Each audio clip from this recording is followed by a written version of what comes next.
મંત્રી પરસોત્તમ રૂપાલા કે જેમની હાલ બનાસકાંઠાના ધાનેરામાં સભા હતી અને સભા દરમિયાન પરસોત્તમ રૂપાલાએ સંબોધન કર્યું છે અને જવાનો હાલ તેમણે જે પ્રમાણે સંબોધન કરતા કહ્યું છે કે જવાનોનું મનોબળ તોડવાનું કોંગ્રેસ કામ કરી રહી છે। પરબત પટેલને નહીં મોદીને મત આપજો, આ પ્રકારની વાત પણ રૂપાલાએ કરી છે। રફેલમાં 30,000 કરોડ રૂપિયા નરેન્દ્ર મોદી ખાઈ ગયા।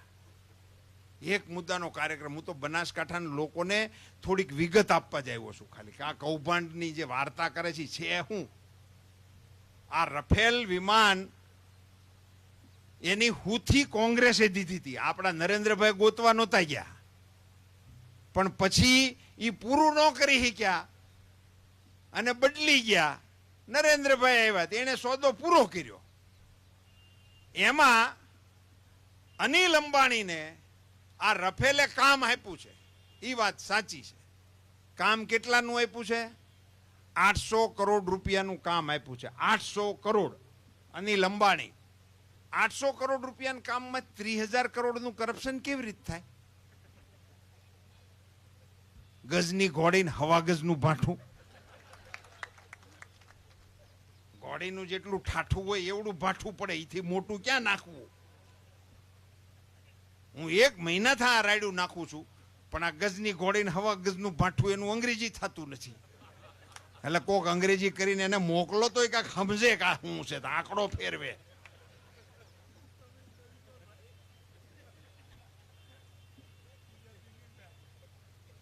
મિત્રો, આવા 200 જણાને આ રફેલે કામ હોપ્યું છે, અનિલને આપ્યું ને એવા 200 આપણા ભારતના ઉદ્યોગકારોને કામ હોપ્યું છે।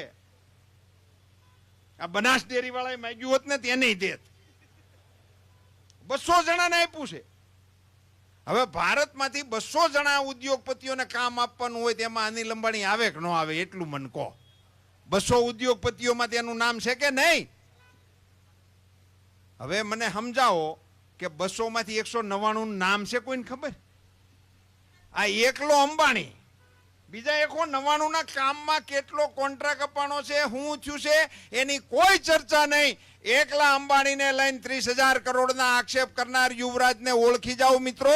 કારણ માત્ર એટલું જ છે કે અનિલ અંબાણી ગુજરાતનો છે, નરેન્દ્ર મોદી ગુજરાતના છે, સિવાય કાંઈ જ નથી।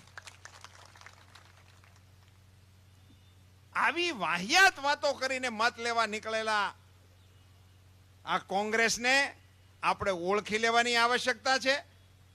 દેશનું મનોબળ તોડનારી નિવેદન કરનારી પાર્ટીને ઓળખી લેવાની જરૂર છે। એજન્ડામાં એને લશ્કરના હાથ બાંધવા માટેની વાત કરી છે એને ઓળખી લેવાની જરૂર છે। અને નરેન્દ્રભાઈ મોદી જેમ આપણા ગામડું, સરપંચ, ખેડૂત, બીમાર, આ આપણી બધી સમસ્યાઓનો હલ કરવા માટે ભારતની સરકારના વડા તરીકે એક વ્યવસ્થિત રીતે આપણું કામ કરી રહ્યા છે, એને ફરીથી દેશની જનતાએ વડાપ્રધાન બનાવવાનું મન બનાવી લીધું છે। ગુજરાતનો પનોતો પુત્ર ફરી વખત વડાપ્રધાન થાય એટલે ગુજરાતની જનતાએ 26 માંથી 26 આપવાનું મન બનાવી લીધું છે। આપ સૌને મારી એક નાનકડી વિનંતી છે, 23મી તારીખે મતદાન કરવાનું છે, ત્યાં સુધીમાં આવા ઘણાય નાટકો હજી આવશે। અહીંયા જાત ભાતની અફવાઓ લાવશે, ફલાણો ફરી ગયો છે ને ઢીકડો ફરી ગયો છે, એવી કોઈ અફવામાં આવવાની કોઈ આવશ્યકતા નથી। આપણે સરહદ ઉપર જઈને સ્ટ્રાઇક કરી શકીએ એ કામ આપણું નથી। આપણને જોશ આવી જાય છે આવું બધું આપણે હાલો આપણે એક આંટો મારી આવીએ, એવું ઘણા બધા મને કહેતા હોય છે, આમ જનૂન આવી જોઈએ કે ઠોકી જ નાખવા જોઈએ કે એવું બોલે છે બધા। એ કરવા જવાની જરૂર નથી, પણ એવું જ પુણ્યનું કામ એવું છે કે 23મી તારીખે એવી દાજ રાખીને કમળના નિશાન ઉપર કચકચાવીને મતદાન કરો। સર્જિકલ સ્ટ્રાઇક બોર્ડર ઉપર જવાનો કરે છે, તમે સર્જિકલ સ્ટ્રાઇક બૂથ ઉપર કરો, બૂથની પેટી ઉપર કરો, અને એવી પેટીઓ બનાસકાંઠામાંથી કાઢો કહીને કે પેટીમાંથી એક પણ મત કોંગ્રેસને ન નીકળે, એનું નામ સર્જિકલ સ્ટ્રાઇક કહેવાય। એવી પેટીઓ નિશાન કરીને કાઢો આ વખતે। મિત્રો, આપ સૌને 23મી તારીખ સુધી સજાગતાથી રહેજો એવું કહેવા માટે હું આવ્યો છું। કોઈ અફવાઓમાં આવતા નહીં। તમને બધાને ખબર છે, હું નાનો હતો ને ત્યારે છાપા વાંચતો, ત્યારના સમાચાર હજી મને યાદ છે। સોસાયટીમાં ઘરેણા ધોવાવાળા આવ્યા, અને ઘરેણા ધોયા માતાજીઓને બધાને ખબર છે. અને પછી કલાક કેડે એને કીધું તું કે આ પેટી ખોલજો તમારા ઘરેણા ધોવાઈ ગયેલા હશે. એ હજી સુધી કોઈને ઘરેણા ધોયેલા નથી મળ્યા ગયા. અને કાગળના ડૂસા નીકળ્યા. આ સમાચાર હજી આવ્યા જ રાખે છે. બોલો તે દુ ના આવે છે હજી.